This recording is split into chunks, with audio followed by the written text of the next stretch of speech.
हम आज़ाद नहीं कि अपना फैसला कर सकें। छींक भी मारनी हो तो IMF से पूछना पड़ता है। इमरान खान ने 4 साल भाषण देने के सिवा कुछ नहीं किया।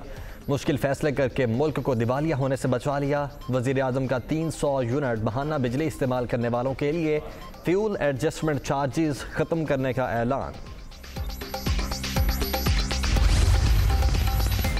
3 साल से लूटमार करने वालों को तस्लीम नहीं कर सकता। सिला मुतासरीन का ख्याल करेंगे लेकिन चोरों का पीछा नहीं छोड़ेंगे। इमरान खान का सरगोदा में वकला से खिताब।